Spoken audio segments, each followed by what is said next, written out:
Olá pessoal, aqui quem fala é o engenheiro agrônomo André Futman do canal Plantas Sem Mistério e do André Futman Plantas e do antigo blog Orquídea Sem Mistério também, gente.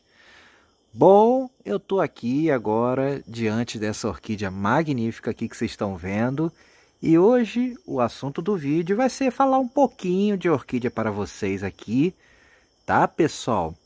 Mais precisamente vamos falar um pouquinho mais do cultivo da orquídea Faio Calante Kryptonite ou Kryptonite, como preferirem, tá, gente?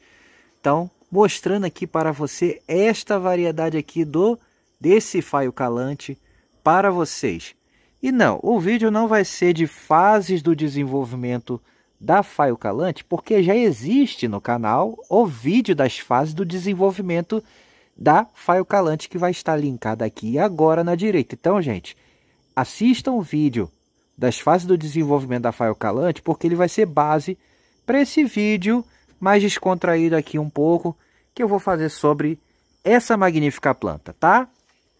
Para tal, vamos estar pegando ela aqui e vamos estar com ela na mão para facilitar aqui o nosso entendimento, tá? Eu vou para o lugar um pouco mais, vamos aqui andar um pouco e eu vou estar falando sobre essa planta seguinte, gente. Primeiramente, a Faio Calante, como o próprio nome diz, é um híbrido intergenérico entre Faios Tankerville, né, ou outras Faios. Normalmente aqui é o Tankerville mais usado. Faios, para quem não conhece, é essa planta aqui que agora não está em flor, tá? Esse aqui é o vegetal da Faios, ó. É o vegetal da Faios, vocês podem ver esses folhões. Tá aqui, ó. Essas são as folhas da Faios. Como vocês podem ver, não está em flor, não está na época ainda. A gente está em maio e a floração da Faios é por volta de agosto, setembro. Mas vocês vão ver a foto daí de como é a floração da Faios. E também agora aqui na direita, gente, vai estar o vídeo das fases do desenvolvimento da Faios Tankerville também, para vocês acompanharem. Assistam porque é muito importante para melhor cultivo dessa magnífica orquídea terrestre, tá? E a Calante. A Calante, sim, vocês vão ver florida aqui, ó. Vocês estão vendo aqui a Calante vestita. Essa aqui é a variedade tipo dela, mais comum, né? Mas tem variedade semi-alba, tem alba, tem mais escura e tem híbridos muito bonitos como o Calante Santialbim, que agora não está florido no momento aqui para mim, tá? Mas vocês podem ver aqui, essa é a Calante. E uma característica marcante dela é que ela entra em dormência, perdendo todas as folhas normalmente no período da floração. Como vamos ver aqui também nessa outra planta de Calante florida aqui, ó. Vocês podem ver, ó, um bulbo bem grande, bonito. Tem aqui 3 bulbos, né? Um menor, um médio e um maior. E a sua haste floral. E também, gente, aqui na direita vai estar rolando um vídeo sobre fase do desenvolvimento das Calantes, tá? Assistam, não percam não, porque é importante para o entendimento aqui, para vocês terem um cultivo cada vez melhor dessas orquídeas terrestres tão magníficas, tá? Então, vocês podem observar aqui no caso da Calante, sua haste é comprida, é sequencial, né? Ela vai abrindo em sequência, vai abrindo, as de trás vão murchando e vai abrindo até chegar um ponto que ela já perde as forças e não aguenta mais, seca e morre, né? E aí, depois com o tempo, ela vai emitir nova folhagem, novo broto, vai ficar como essa daqui, ó, como essa Calante aqui. Vai crescer, o bulbo vai engordar, depois vai vir a haste floral, as folhas vão cair, ela vai florir e o ciclo depois vai se repetindo, gente. Então, vocês podem ver, aqui é o Calante folhado, ali é o Calante sem folha, tá? E na Faios, vocês viram a foto, a haste floral é mais em pé, mais ereta, mas também tem o mesmo comportamento sequencial como o da Calante. E claro, né, a nossa querida Faio Calante aqui, vamos botar de volta aqui no lugar. A haste ela fica no meio do caminho, ó. Então vocês podem observar bem, a haste do faio calante, ela fica no meio do caminho, ou seja, ela não fica uma haste ereta, né, como a da Faios, e nem uma haste pendente, como a da Calante, e comprida, flexível. Não, ela é uma haste mais rígida, como a haste da Faios, ó. Então ela é uma haste não tão rígida quanto a da Faios, mas mais rígida do que a da Calante, quase como a da Faios. E ela é quase ereta, né? Meio ereta. Ela dá uma leve arqueada, mas não fica como essa daqui, que a gente chega até enrolar, ó. Ó, vocês podem ver aqui, eu consigo enrolá-la até bem. Então, a da faio calante não conseguimos fazer isso. Seu porte também fica bem menor do que das duas plantas, tá? Fica uma haste mais compacta e uma floração muito colorida, gente, muito vistosa. Eu tenho outra faio calante ali, mais clara, só que essa aqui ela é toda rubra, como vocês podem ver aqui, ó. Ela é muito bonita, tá? Então, é uma planta muito florífera, que floresce nessa época agora de outono e inverno.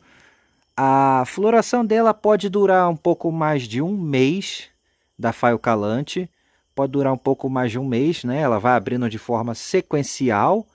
E uma planta forte dessa, ela pode, no caso dessa daqui, ó, colocou duas hastes no mesmo bulbo. Exatamente, ó, tem duas hastes vindo do mesmo bulbo.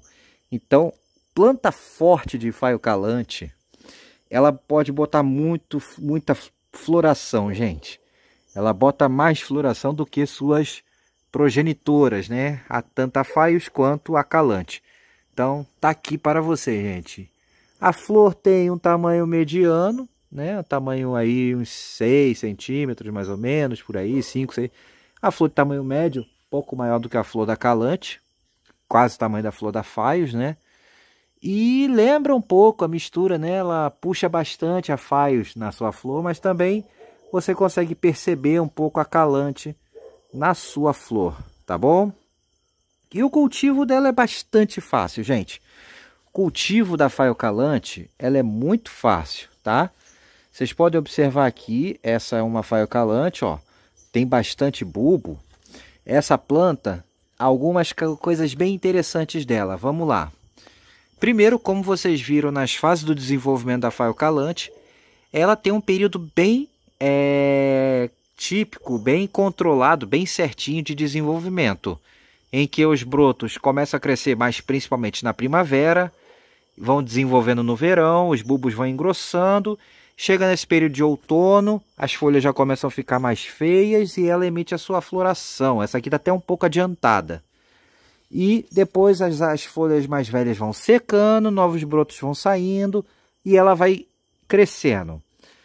Ela cresce muito, gente. Ela bota broto com muita facilidade. É um ponto positivo para essa planta. Segundo, ela aceita muito bem a divisão até de um bulbo. Ou seja, uma planta que é muito fácil de fazer mudas e recuperar, porque ela aceita a divisão. E com essa facilidade de divisão que ela aceita, ela brota com muita facilidade. Ela tem muita facilidade de brotação, tá? Então é mais um ponto positivo para essa planta. Terceiro, ela tem um desenvolvimento relativamente rápido para o padrão de uma orquídea terrestre. Então é uma planta que cresce rápido, mesmo se você tem um bulbo pequeno, se você cultivar bem, em 2, 3 anos ele já, mesmo que ele seja um bulbo pequenininho, você pegou uma traseirinha pequenininha, botou ela para desenvolver, o broto veio, você está cuidando direitinho, ela está desenvolvendo bem, não está tendo nenhuma intercorrência de doença, de praga, de lesma, nem nada. Normalmente 2 anos ela já pode até vir a florir, porque ela não é uma planta que tem um porte muito grande. Ó. Vocês podem ver, os bulbos não são muito grandalhões. Então é uma planta que cresce rápido de um ano para o outro, brota muito e tem um cultivo fácil. Para o seu cultivo, gente, é uma planta que gosta de luminosidade intermediária. É uma planta que vai bem. Por exemplo, vocês estão vendo aqui, ó, vamos observar, no caso, o meu ambiente. Ó. Já estamos aqui no final da tarde, né? O sol já foi embora. Mas aqui é um beiral de varanda. Um beiral de varanda na face sul daqui da varanda. Ó. onde estão os catacétons, onde tem sapatinhos, onde tem outras plantas, outras terrestres aqui. Podemos observar bem. Aqui, ó, outras, as espatoglotes. Tem mais faios aqui, enfim. Nessa época do ano agora, esse lado aqui pega menos sol. No verão aqui pega mais sol, mas não chega a pegar muito e só pela manhã, tá? Então, independente disso, pega muita claridade o dia todo aqui, gente. Ó, é bem na beira mesmo, não tá recuado não, tá bem no beiral da varanda. Então, é uma plantinha que gosta de muita luz, gente, que gosta de bastante luminosidade, mas não tolera sol direto, tá? Solzinho bem fraquinho da manhã pode até ser, mas o sol batendo direto nas suas folhas vai queimar a folha, a planta, tá, gente? E local muito escuro, ela vai ficar com um vegetal com um verde muito escuro e vai acabar não florescendo. Então, sempre local muito bem iluminado. Ah, mas eu vou cultivar embaixo de um sombrite, Andrew, no orquidário com telada e tudo mais. Beleza, pode ser também. Aí, no caso, ela vai até os 70%, desde que bata sol filtrado o dia todo. Ela vai bem, vai sem problema nenhum, gente. Tá bom? Continuando, né? Falei da luminosidade. Em relação a clima, essa planta dá para cultivar praticamente no país inteiro. Lembrando que os locais com excesso de frio tem que tomar um pouquinho mais de cuidado, pois ela não tem boa resistência a geadas. Mas tirando isso, normalmente essa planta não tem grandes dificuldades de cultivo, não. Mas os climas quentes e úmidos são os melhores para o seu cultivo. Em relação à umidade, é uma planta que gosta de ambiente úmido, né? Locais mais úmidos, com boa umidade no ar. Lembrando que eu estou falando aqui, gente, de umidade do ar. Não estou falando de rega, não. Estou falando de umidade do ar. O ar tem que estar úmido, bastante água em vapor no ar. Ela gosta desse ambiente úmido. E com ventilação moderada, tá? A ventilação tem que ser moderada, não pode ser uma ventilação muito exagerada e também não pode ser local muito abafado, porque aí as doenças vêm com tudo nessa planta, tá bom? Ainda mais são uma planta que tem bulbos gordos e tudo mais, então tem que tomar muito cuidado com apodrecimento. Isso é muito importante. Então, local com umidade, bastante luz e ventilação suave, moderada. Nada também de ventos fortes, porque pode quebrar suas folhas na fase de brotação ou então ela vira desidratar com facilidade. Então, locais com correntes de ar forte, vento encanado, esses lugares devem ser evitados para o seu cultivo, tá bom? O que mais que podemos falar dessa planta? Vamos falar um pouquinho dos vasos e substratos para a Phaio calante. Vaso e substrato para Phaio calante, gente, podemos destacar aqui. Vasinho, tem nada demais aqui, ó. Podemos usar vaso de plástico, vaso de barro, são os mais usados, né? Principalmente o vaso plástico. Por ser uma planta terrestre, gente, olha aqui as raízes saindo por baixo. Por ser uma planta terrestre, os vasos de plástico acabam sendo mais fáceis e práticos. Mesmo sendo uma planta terrestre, nesse caso aqui, a gente pode seguir aquela recomendação padrão que a gente usa para as orquídeas epífitas. André, que recomendação é essa? É a seguinte, gente. O vaso tem que ser apertado, proporcional ao tamanho da planta. Ou seja, você vai plantar ela e o vaso tem que ter no máximo 2 ou 3 dedos de espaço para o crescimento dos seus bulbos, tá bom? Não bota ela num vaso muito grandalhão, porque pode ficar muito encharcado, com muita umidade lá dentro e abafado, e a raiz pode acabar morrendo. Lembrando que, como toda orquídea, a raiz precisa de bastante oxigenação para poder respirar. E as orquídeas, mesmo muitas terrestres, são bastante exigentes nesse quesito. Beleza, gente? Vamos continuar aqui. Então, vaso proporcional ao tamanho da planta, como vocês podem ver aqui. Essa aqui já daqui a pouco já tem que até mudar, mas não nada aqui de especial aqui em relação a vaso, tá? Deixa eu arrumar aqui. Substrato. Agora é muito importante, gente. Vamos falar um pouco do substrato da Phaio calantes aqui. Lá no vídeo também eu já falei, mas reforçando aqui a questão do substrato. Mesmo ela sendo uma terrestre, vamos evitar o uso de terra, gente. Por quê? Eu falo em evitar o uso de terra. Porque as terras que a gente compra por aí, muitas vezes vem com muita argila e elas não toleram um solo argiloso pesado. Fica aquele substrato pesado, vaso muito pesado. E a tendência disso é sempre compactar. E aí, quando molha muito, vira aquela lama. E quando seca muito, vira aquela pedra compacta, quase um concreto. E elas não gostam disso. Então, o melhor é a gente optar o quê? Pelos substratos comerciais. O que eu estou usando aqui para mim, gente? Vamos ver aqui. Bom, aqui tem uns sacos de substrato, gente. Só para ilustrar o que eu estou usando aqui nas minhas atualmente, tá? Então, deixa eu abrir aqui, ó. Vou pegar aqui uns sacos.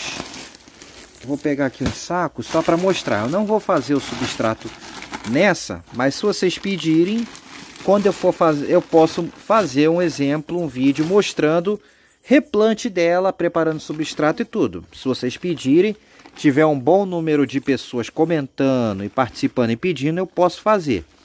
Então vamos aqui, ó. Esse aqui é o Top Garden Floreira, né? Não estou fazendo comercial, não estou ganhando nada com isso, mas é um substrato que eu uso bastante. O Top Garden Floreira. Mostrar ele para vocês aqui, ó. Ele é a base de turfa, ó. Ele tem turfa, eu acho que ele tem casca de coco curtida, ele tem carvão curtido, ele tem pinos curtido, né? E ele não é fino, ó, ele é um material meio grosseiro, ó, com materiais grosseiros. E o principal dele é a turfa, por isso que ele é desse jeito assim. Então é um substrato que eu uso bastante nas terrestres, inclusive nas flores de cera também. Uso. Aqui nós temos o Carolina Soil, esse é um outro que eu uso. É o Carolina Soil com casca de arroz carbonizada. Esse aqui tá com perlita misturado porque eu misturei perlita nele também. Ou esse aqui é o de perlita. Não, esse aqui é o com perlita já, pessoal, tá? Esse aqui é o Carolina Soil que vem com perlita. Mas tem um outro que eu uso também, ó, que é o mais comum, porque nem sempre acha aquele ali. Então eu vou falar mais desse daqui, ó, que é o Carolina Soil com casca de arroz carbonizado, que eu gosto muito, é um substrato que funciona muito bem aqui, né? Então ele, ó, pra vocês olharem, ele também tá com perlita misturado, porque eu misturei a parte a perlita nele, mas esse aqui tem casca de arroz carbonizado. O Carolina Soil é um substrato à base de turfa de esfagno, ou seja, é um esfagno que já virou turfa, né? A gente usa muito esfagno no cultivo de orquídea, mas é o esfagno in natura, o esfagno que não passou pelo processo de transformação e estabilização e virar aquela turfa. E esse aqui então tem turfa de esfagno, tem casca de arroz carbonizado, tem outros materiais. E eu acrescentei aqui a perlita, que no caso das terrestres normalmente é uma coisa muito interessante para se usar. Não é para todas, tem que testar. No caso da perlita, gente, vai ter plantas que vão aceitar, vai ter outras que não vão aceitar. Então aqui, em relação à perlita, eu sempre digo ter um pouco de cautela e testar. Mas ela ajuda muito a melhorar a aeração do substrato, deixa ele mais levinho, ajuda na retenção de nutrientes. Então, e a melhorar a aeração do substrato. Então é um material sempre interessante para muitas orquídeas, muitas flores de cera, no caso das terrestres, né, gente, que eu estou falando, para se usar. E aqui, para finalizar, tem esse substrato aqui, que é o que? É o Basa Plant Bromélias, né? É um substrato mais florestal também, ó, que eu uso muito nas terrestres. Ele e nas bromélias, né? O Basaplant Bromélias. Ele já é um material mais grosseiro, vocês podem ver aqui. Tem pinos, tem chip de coco aqui, tem carvão, como vocês podem ver aqui, mais grosseiro. É um substrato que eu uso muito para material de cobertura e para forração também e na composição do substrato de muitas terrestres, principalmente essas faiocalantes, afaios hoje em dia, as espatoglotes, enfim, tá? E o que que eu faço aqui, gente? Eu mostrei os substratos. Normalmente eu faço uma composição desse material. Eu não uso nenhum deles puro. O que que eu faço? Normalmente eu faço um mix. Eu misturo um pouco do Top Garden Floreira, misturo um pouco do Carolina Soil de casca de arroz, misturo um pouco desse daqui, porque ele dá um pouco mais material mais grosseiro, deixa o material mais com cara de material de mata, de floresta.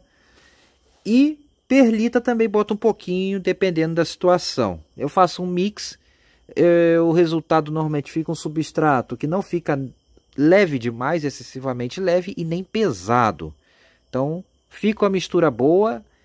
Eu vou ajustando as dosagens de acordo com a planta, vejo o que ela responde melhor, mas isso é o que eu estou usando nas orquídeas terrestres.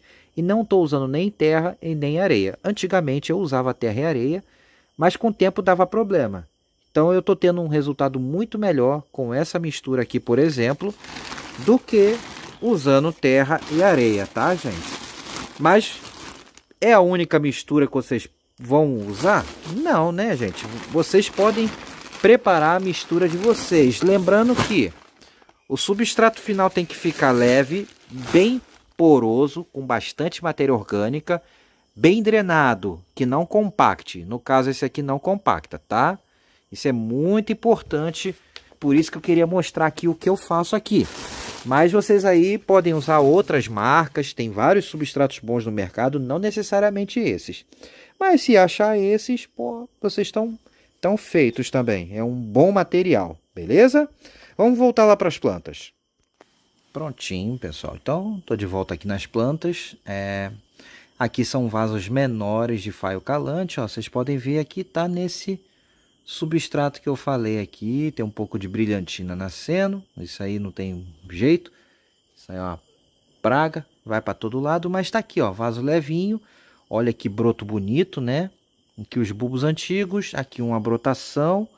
Nessa faio calante aqui. E aqui, ó, aqui outra brotação bonita saindo, né, gente? Olha só que espetáculo, bem folhosa, ficou bem grande. Não deve florir, porque é um replante mais recente, mas olha como já cresceu bastante. Provavelmente ano que vem já deva florir.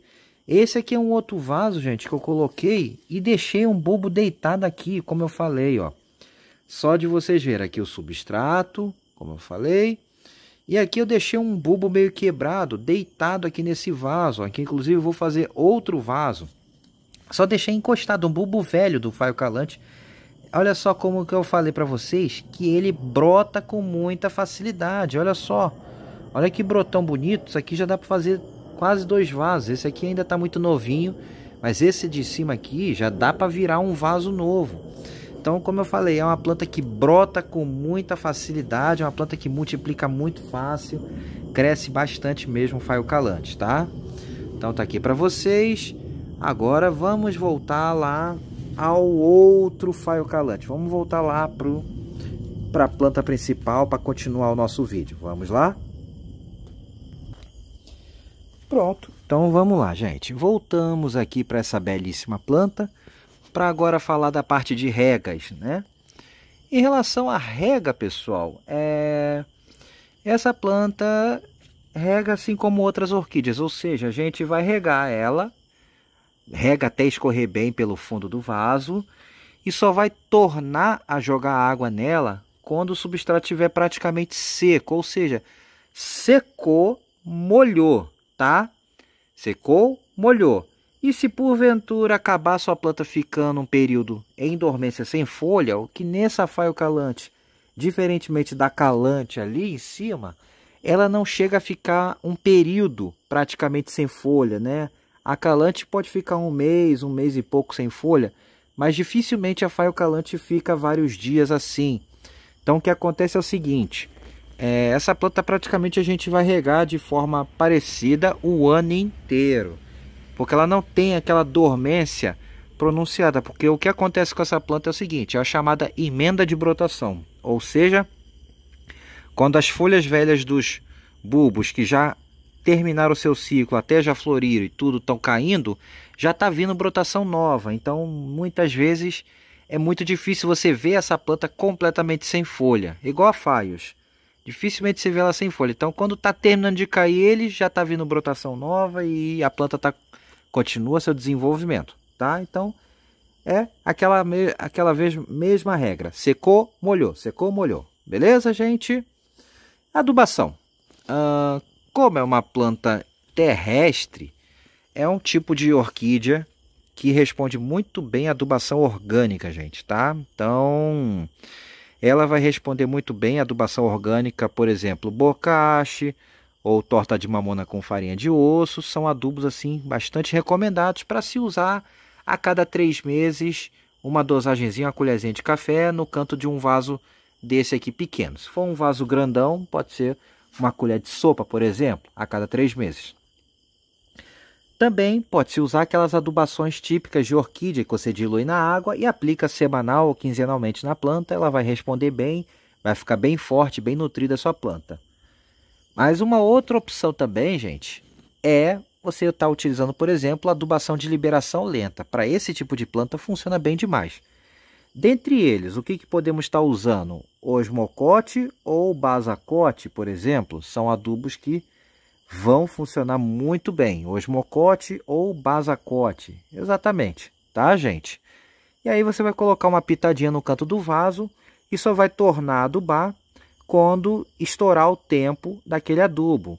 Dentro dessas marcas aí, desses de liberação lenta, do tipo cote, você tem vários tempos de liberação, de acordo com o que você comprar. Tem de 3 meses, tem de 4 meses, tem de 6 meses, tem de 9 meses, enfim. Se você comprou um que é de 3 meses, então você vai colocar cada 3 meses. Se é de 6, você só vai colocar a cada 6 meses. Beleza, gente? Formulações desses adubos de liberação lenta. Normalmente, o com NPK é igual ou o que possa ter ligeiramente mais nitrogênio e bastante potássio, tá?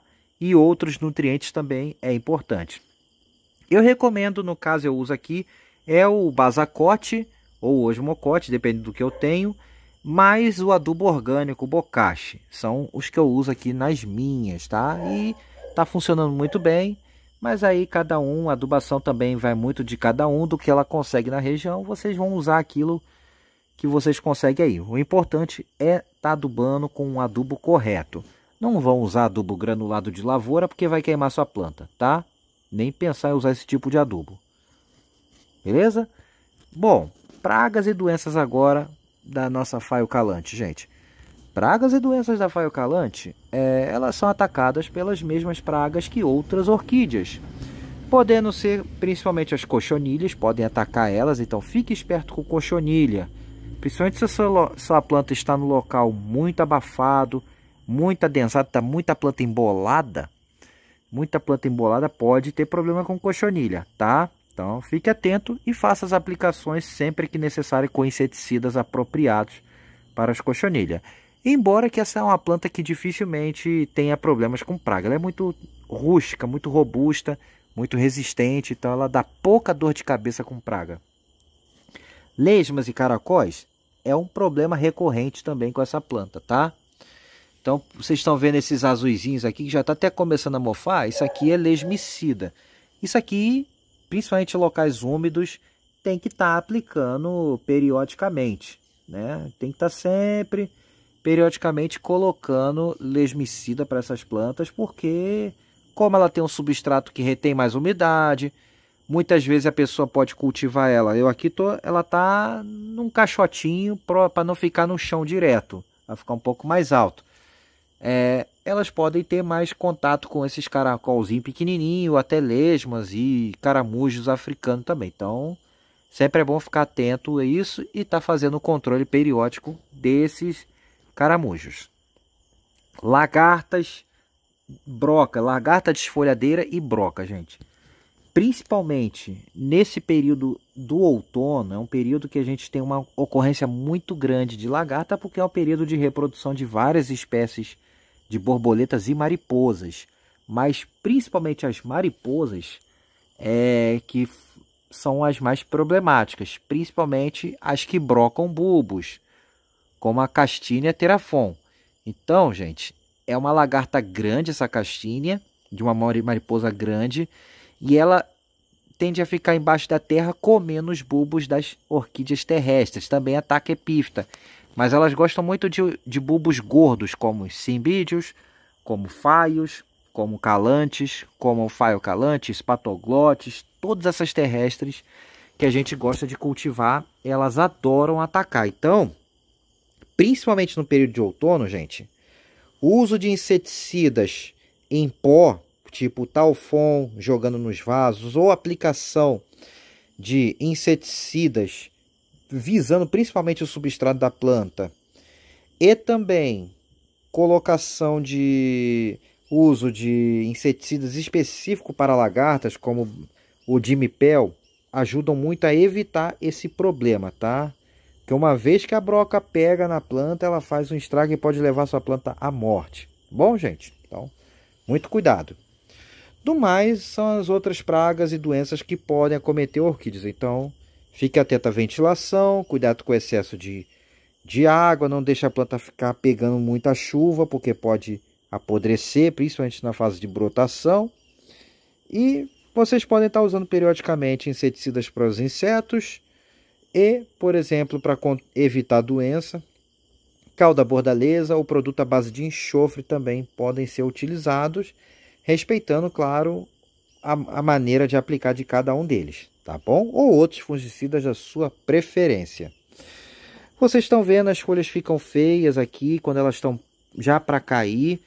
Nesse caso não há muito o que se fazer, gente, pois as folhas já estão entrando no processo de queda, de morte natural, e elas vão cair. Então essa planta joga a folha fora, tá bom? Faz parte. Agora o que não pode acontecer é num broto em desenvolvimento, a folha fica toda manchada, o bulbo preto e tudo. Aí é problema. Mas nessa fase de bulbo maduro, já não há problema nenhum aqui, tá bom? Eu já falei bastante da divisão dessa planta. É uma planta muito fácil de dividir, de replantar. E normalmente a gente divide ela agora no inverno. Melhor, ela pode ser replantada o ano inteiro, que ela aceita bem, ela brota fácil. Mas o melhor momento é normalmente o período pós-floração, que é agora no inverno, final do inverno. É o melhor período para você replantar antes que ela comece a emitir o surto de brotações, tá? Então, esse período vocês podem estar replantando ela finalzinho do inverno, que ela responde muito bem. Vocês podem dividir se quiser ou deixar entocerar. É uma planta que entocera bastante também, gente. Então, ela forma vasos bem bonitos, beleza? E basicamente é isso, gente. É uma planta muito tranquila, muito fácil. Vocês viram, não tem nada de especial para cuidar delas. E o resultado de uma planta bem cuidada é isso aqui, ó. Floração vistosa. Ainda está bem no início, essa floração ainda vai longe, gente. Mas se gostaram desse vídeo, dê aquele joinha bacana. Se inscrevam no canal, ativando o sininho para receber as atualizações. Comentem no vídeo, compartilhem. E se vocês depois querem ver vídeo de eu realizando procedimento de replante e divisão dessa planta com preparo de substrato, comentem no vídeo aí, que quando chegar o momento eu farei para vocês. Mas forte abraço a todos, agora fui. Mais um pouquinho da beleza dela e tchau, tchau.